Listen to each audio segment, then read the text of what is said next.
للہ رب العالمین وصلی اللہ علی نبی الکریم وعلی آلہ الطیبین الطاہرین المعصومین المنتجبین اما بعد یا ایھا الرسول بلغ ما انزل الیک من ربک۔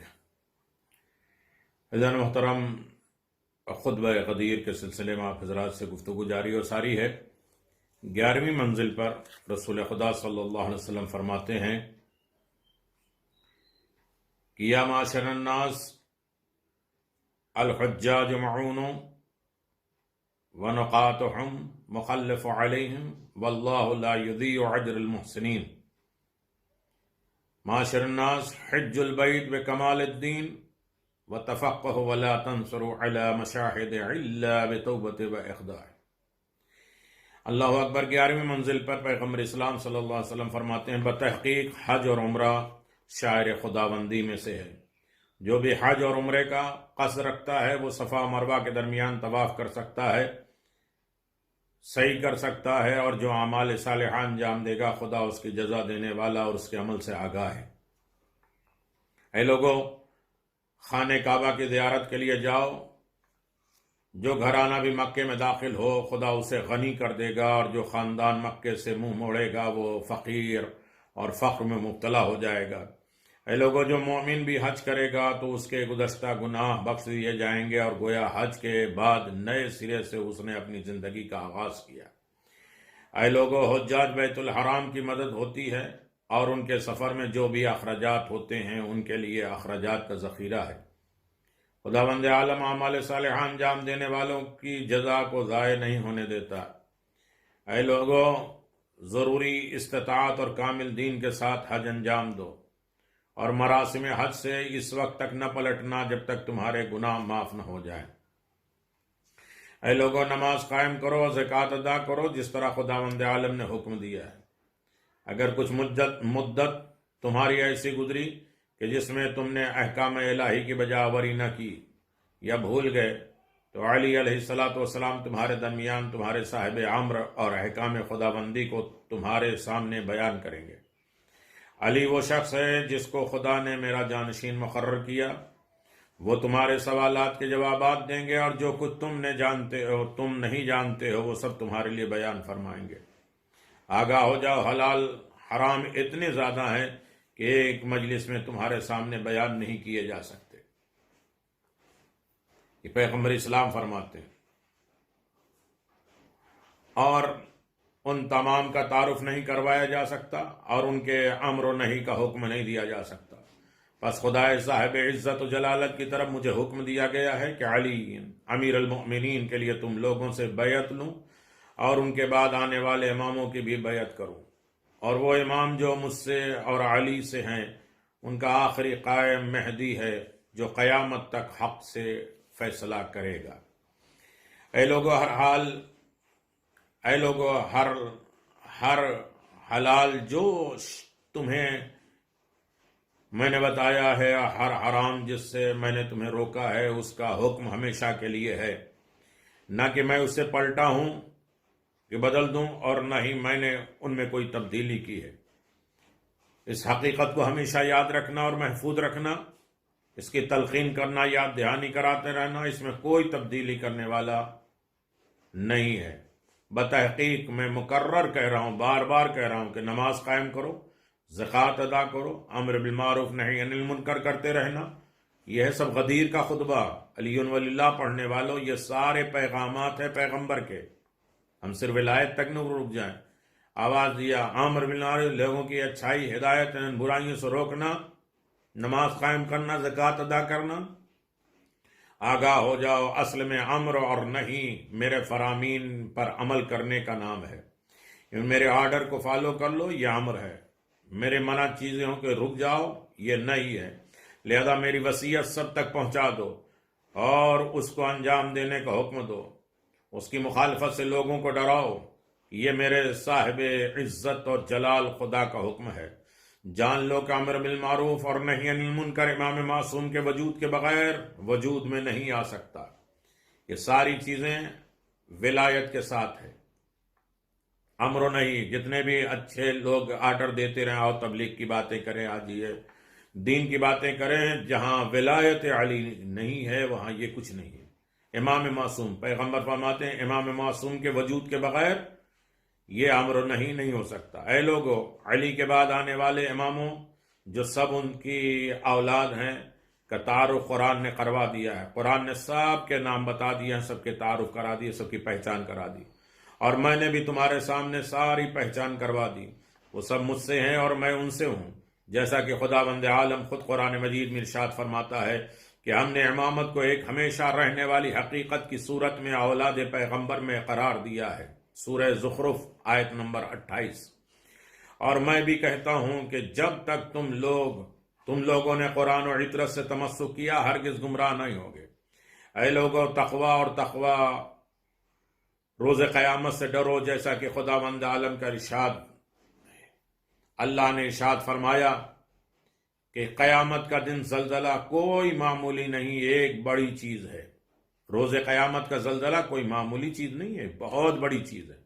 موت کو یاد کرو اور خداوند عالم کی بارگاہ میں حساب و کتاب، اپنے اعمال کے ترازو اور محاسبے کو یاد رکھو، جزا اور سزا کو یاد رکھو۔ جو بھی اعمال نیک کے ساتھ آیا اسے اس کی جزا ملے گی، اور جو بھی برائیوں کے ساتھ آئے جنت سے کوئی فائدہ نہ اٹھا پائے گا اس برائی کے ساتھ، اگر علی ولی اللہ نہیں ہے۔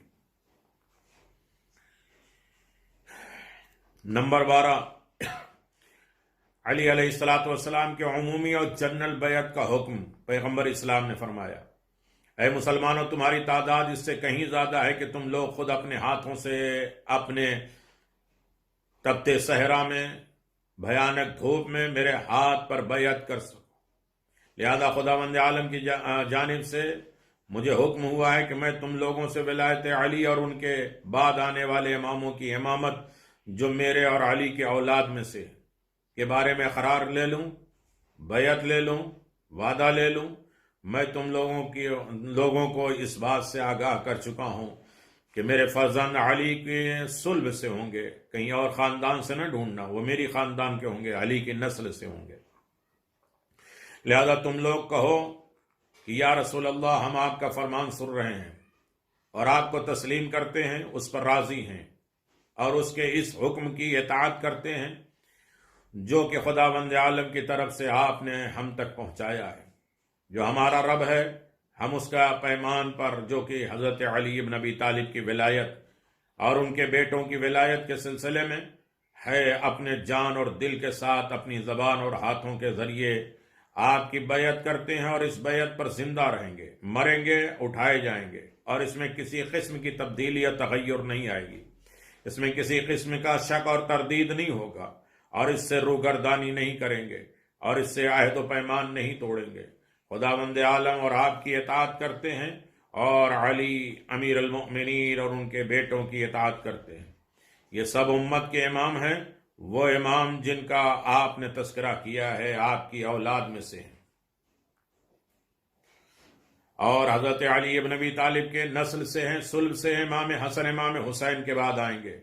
حسن حسین علیہ السلام کے میرے نزدیک مقام کے بارے میں پہلے تمہیں میں آگاہ کر چکا ہوں، بتا چکا ہوں۔ خداوند عالم کے نزدیک ان کی قدر و منزلت کا تذکرہ کر چکا ہوں۔ امانت تم لوگوں کو دی گئی ہے، یعنی کہہ دیا گیا ہے کہ یہ دو بزرگوار ہستیاں جوانان جنت کے سردار ہیں، اور میرے اور علی کے بعد امت مسلمہ کے امام ہیں۔ تم سب مل کر کہو کہ ہم اس حکم میں خدا کی اطاعت کرتے ہیں، اور اے رسول خدا، آپ کی حضرت علی ابن ابی طالب کے حسنین علیہ السلام کی اور ان کے بعد آنے والے اماموں کی اطاعت کرتے ہیں، جن کی امامت کا آپ نے تذکرہ کیا اور ہم سے عہد و پیمان لیا، ہمارے دل اور جان زبان ہاتھ سے بیعت لی جو آپ کے قریب تھے، یا زبان سے قرار لیا، اس عہد و پیمان میں تبدیلی نہ کریں گے۔ خداوند عالم کو اس پر گواہ بناتے ہیں جو گواہی کے لیے کافی ہے۔ اے رسول خدا صلی اللہ علیہ وسلم، آپ ہمارے اس پیمان پر گواہ ہیں۔ ہر مومن پیروکار ظاہری اور چھپی، فرشتگان خدا اور خدا کے بندے اور خدا ان سب لوگوں کے گواہ ہیں۔ اے لوگو، کیا کہتے ہو؟ بتحقیق حق یہی ہے کہ خدا کی زبان سے نکلی ہوئی ہر آواز دل میں موجود ہر نیت سے آگاہ ہے، لہذا جو بھی ہدایت کے راستے پر چلے گا اس نے اپنے ساتھ بھلائی کی، اور جو گمراہ ہو گیا اس نے اپنے آپ کو ہلاکت میں ڈال دیا۔ جو اپنے امام کی بیعت کرے اس نے خداوند عالم کی بیعت کی، اور جس کی قدرت تمام قدرتوں پر حاوی ہے۔ اے لوگوں، پرہیزگار ہو جاؤ، علی امیر المؤمنین کی بیعت کرو، اور حسن اور حسین علیہ السلام اور ان کے بعد آنے والے اماموں کی بیعت کرو۔ یہ سب ہمیشہ باقی رہنے والا پاک کلمہ ہے۔ خدا ہیلا اور بازو اور دھوکہ باز کو ہلاک کر دیتا ہے۔ جو وعدہ وفا کرے گا اور عہد کو قائم کرے گا، خدا کی رحمت اسے دیکھ رہی ہے، اور جو وعدے کو توڑے گا اس نے اپنے خسارے میں عمل کیا۔ اے لوگو، جو کچھ میں نے تمہارے لیے کہا ہے اس کا اقرار کر لو، ایکسپٹ کر لو۔ علی کو بعنوان امیر المومنین سلام کرو، علی کو امیر المومنین کہہ کے سلام کرو، کہو کہ ہم نے سن لیا اور اس کی اطاعت کر لی۔ خدایا، ہم تجھ سے مغفرت طلب کرتے ہیں اور تیری طرف پلٹ کر آئیں گے، اور کہو کہ اس خدا کی حمد و ثنا جس نے ولایت علی کی جانب ہماری ہدایت کی، اور اگر خدا ہماری ہدایت نہ فرماتا تو ہم ہرگز ہدایت یافتہ نہ ہوتے۔ اے لوگو، بتحقیق فضائل علی علیہ السلام جو خداوند عالم نے قرآن مجید میں ذکر کیے ہیں بہت زیادہ ہیں، اور ان تمام فضائل کو ایک خطبے میں بیان کرنا ممکن نہیں ہے۔ لہذا اگر کوئی تمہارے سامنے حضرت علی ابن ابی طالب کے فضائل بیان کرے تو اس کی تصدیق کرو۔ اے علی، جس نے بھی خدا اور اس کے رسول اور حضرت علی ابن ابی طالب اور اس کے بعد آنے والے اماموں کی اطاعت کی، جن کا تعارف جن کی پہچان میں نے کروایا، تو وہ بہت سعادت اور پہنچ گیا، بلندی تک پہنچ گیا، کامیاب ہو گیا۔ اے لوگوں، جس نے حضرت علی ابن ابی طالب کی بیعت کرنے میں سبقت کی، آگے گیا، امیر المومنین کو سلام کیا، وہ کامیاب ہوا، اور اس کے لیے جنت نعیم ہے۔ اے لوگوں، ایسی بات کہو جس سے خدا خوشنود اور راضی ہو جائے۔ بس اگر تم سب کے سب اور سارے اہل زمین کافر ہو جاؤ تو اس سے خدائی کو کوئی نقصان نہیں ہوگا۔ خدایا، تمام مومنین اور مومنات کی مغفرت فرما، اور کافروں پر اپنا قہر اور عذاب نازل فرما۔ تمام تعریف اس خدا کے لیے مخصوص ہے جو عالمین کا رب ہے۔ یہ پورا کا پورا خطبہ رسول خدا صلی اللہ علیہ وسلم کا ہے۔ جو لوگ اس خطبے کو دیکھنا چاہتے ہیں، احتجاج جلد نمبر 1 صفحہ نمبر 66، طبرسی اقبال الاعمال صفحہ 455، کتاب الیقین باب 137، التحسین باب 29، روضۃ الواعدین صفحہ 89، البرہان جلد 1، اثبات الہدایہ جلد 3، بہار الانوار جلد 37، کشف المحم 51، تفسیر صافی، مدارک کی کتاب روش مناظر حضرت امیر المؤمنین، دوستان و دشمن میں بھی ذکر ہے۔ ان تمام حوالوں کے ذریعے اگر ہم نے ولایت کو سمجھا، ولایت کو جانا، ولایت کی پیروی کی، تو یقیناً ہم ہمیشہ کامیاب اور کامران رہیں گے۔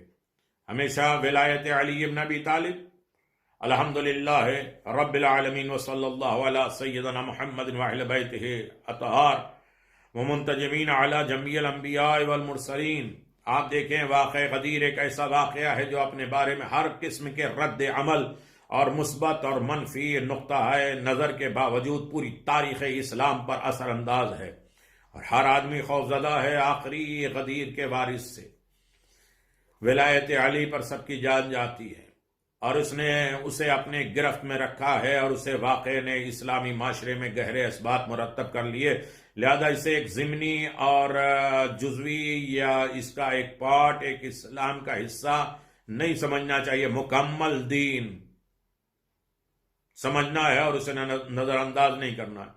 اسی طرح تاریخ اسلام کے مختلف حوادث اور واقع غدیر کے اثرات اور ان کے وسیع اسلامی حیثیت پر توجہ کیے بغیر اسے محض ایک مسلکی مسئلہ بھی قرار نہیں دینا چاہیے کہ یہ تو شیعوں کا مسئلہ ہے۔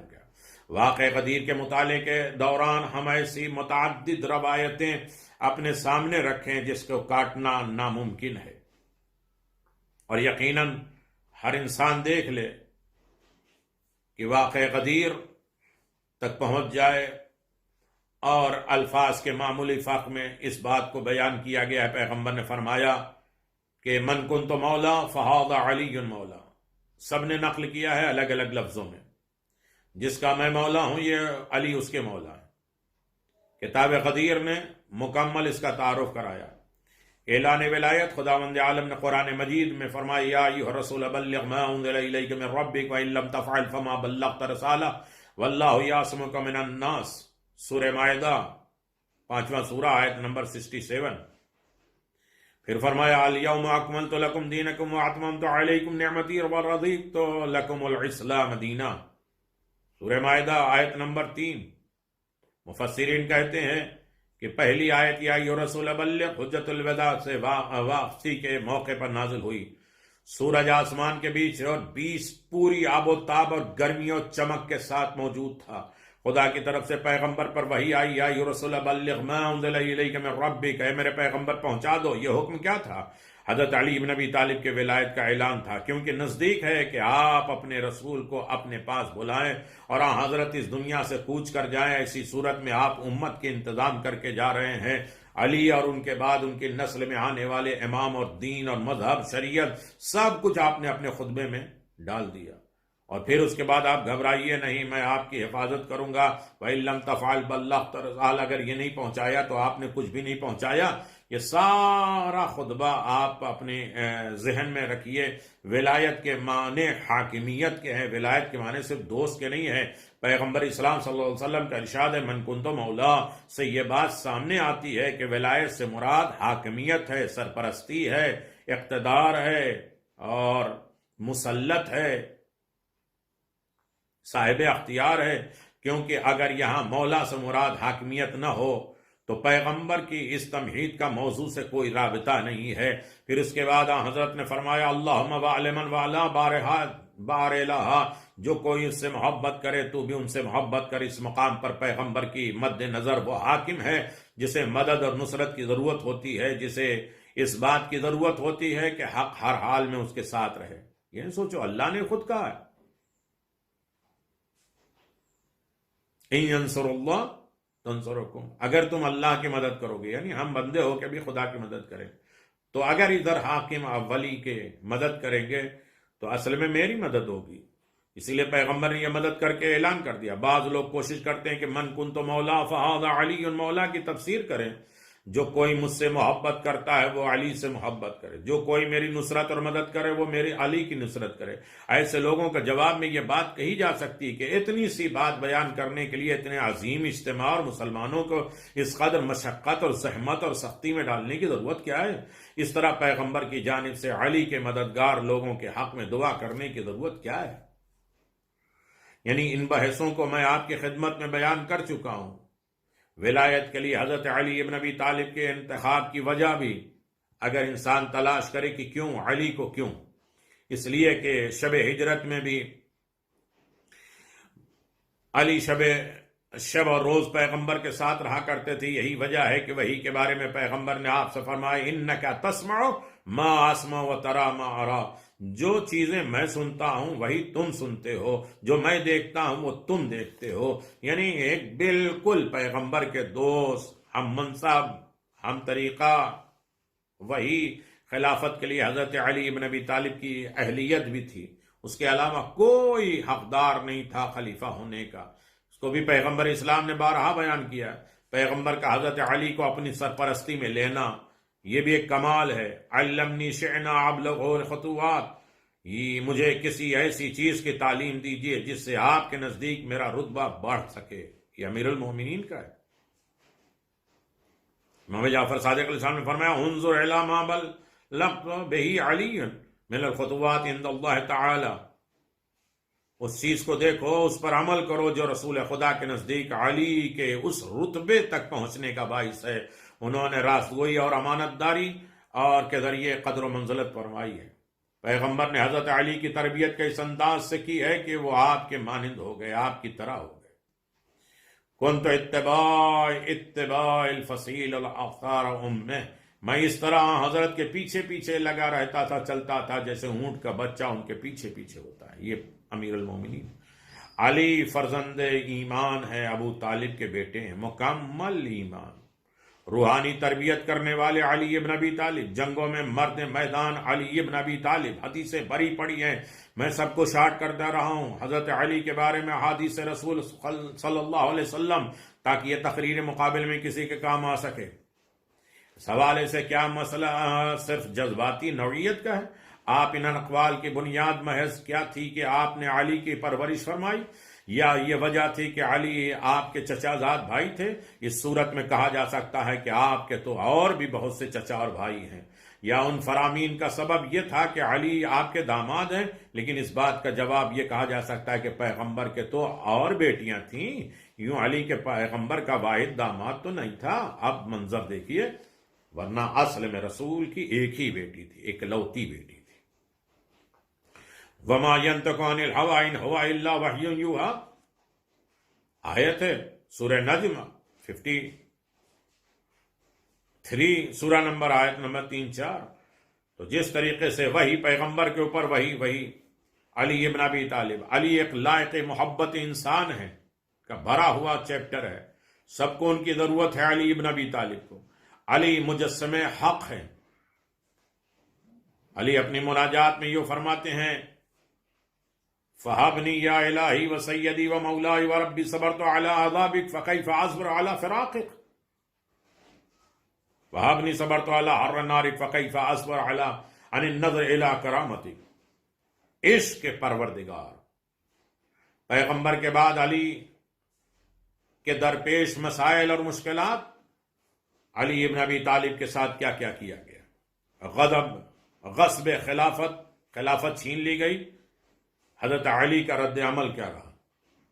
یہ چونکہ اس موضوعات میں آتے ہیں لیکن ڈیٹیل نہیں ہے، صرف اشارے، اور اس کے بارے میں بھی سوال نہیں ہوگا۔ علی اسلام اتحاد کے علمدار تھے۔ امام علی کی ذمہ داریاں کیا کیا تھیں اور کس طرح آپ نے نبھایا؟ حضرت علی کی دینی ذمہ داری، ممکن ہے یہاں یہ سوال کرنے والے کہ پیغمبر اسلام کے رحلت کے بعد جب خلافت لوگوں نے لے لیا ہے تو علی نے دینی کی ذمہ داریوں کو بھی ہاتھ میں نہیں لیا اور دینی ذمہ داری مکمل نہیں کی ہے، یہ غلط ہے، بلکہ ہر وقت ہر آن علی ابن ابی طالب اسلام پر، دین پر، مذہب پر، مومنوں پر، مسلمانوں پر، انسانیت کے اوپر احسان کرتے رہے۔ اگر علی خلیفہ اس زمانے میں ہوتے تو کہتے ہیں لا ولی علی لحملہ علی المحبت البیضاء، اگر علی اسلامی معاشرے کے حکمران ہوتے تو وہ معاشرے کو سعادت اور خوشبختی کی طرف لے جاتے۔ بعد رسول ان کے ساتھ علی ابن ابی طالب کے ساتھ کیا کیا گیا؟ حضرت علی ابن ابی طالب کی ولایت لوگوں پر حاکمیت نہیں، ایک الہی فریضہ ہے، یہ تھوپی نہیں گئی ہے، اللہ کی طرف سے ایک فریضہ، ایک ڈیوٹی ہے جو امیر المؤمنین کو اللہ نے چن لیا۔ رسالت کی فکری تحریک کے جاری رہنا حکومت سے زیادہ اہم ہے۔ پیغمبر کے تمام معاملات کو اسی طریقے سے علی ابن ابی طالب نے باقی رکھا۔ علی کی شخصیت کا مطالبہ صرف ایک تاریخی شخصیت کے مطالعے تک محدود نہ رکھا جائے، کہ بلکہ ان کی زندگی کا مطالعہ اس انداز سے کرنا چاہیے کہ علی کی زندگی فکری اور معنوی اعتبار سے آج کے انسانوں کے مددگار ہے۔ ہماری ترقی اور ارتقاء کا راستہ یہی ہے کہ ہم اپنی فکر، اپنی سیاست، اپنے اقتصاد، اپنے سماج انتظام میں علی ابن ابی طالب کا ساتھ دیں۔ حضرت علی ابن ابی طالب سے سچی وابستگی، ہمیں چاہیے کہ حضرت علی کی پیش کردہ اقدار، ان کے حکومت، ان کے نقش قدم پر چلیں اور ان کی نصیحت کو پر عمل کریں، ان کو عزیز اور اصولوں کے پابندی کے ساتھ ان سے وابستگی اختیار کریں۔ اس بارے میں ارشاد خدا ہے اِنَّا أَوْلَى النَّاسَ بِالْأَنْبِيَاءِ أَعْلَمُ بِمَا جَاءُوا بِهِ، انبیاء سب سے زیادہ قریب لوگ ہوتے ہیں جو ان کی لائی ہوئی تعلیمات سے سب سے زیادہ باخبر ہیں۔ نہج البلاغہ میں خود امیر المومنین نے فرمایا۔ اللہ اکبر۔ سورہ آل عمران میں پروردگار کہتا ہے 68 میں، یقیناً ابراہیم سے قریب تر لوگ وہ ہیں جو ان کی پیروی کرتے ہیں، یہ لوگ پیغمبر اور صاحبان ایمان ہیں، یعنی علی ابن ابی طالب کی پیروی کرنا ہر انسان کے لیے لازم ہے، ضروری ہے، واجب ہے۔ اپنی زندگی کو ولایت حقہ کے مطابق ڈھالنا چاہیے۔ یہ اس بات کی علامت ہے کہ ہم علی ابن ابی طالب علیہ السلام کے مطیع و فرما بردار بنیں، علی ابن ابی طالب علیہ السلام کے حکم پر عمل کریں۔ یہ ہماری طرف سے نہیں، حکم الہی ہے، پیغمبر کا حکم ہے، اور اس کے اوپر پیغمبر نے ایگریمنٹ بھی لیا، عہد بھی لیا اور وعدے بھی کیے، اور پورا دین، پورا مذہب بتایا پیغمبر نے، نماز سے لے کر اس نے سلوک اور اچھائیوں اور خوبیوں تک۔ آخر دعوانا الحمدللہ رب العالمین، وصلی اللہ علی محمد وعلی محمد وعجل فرج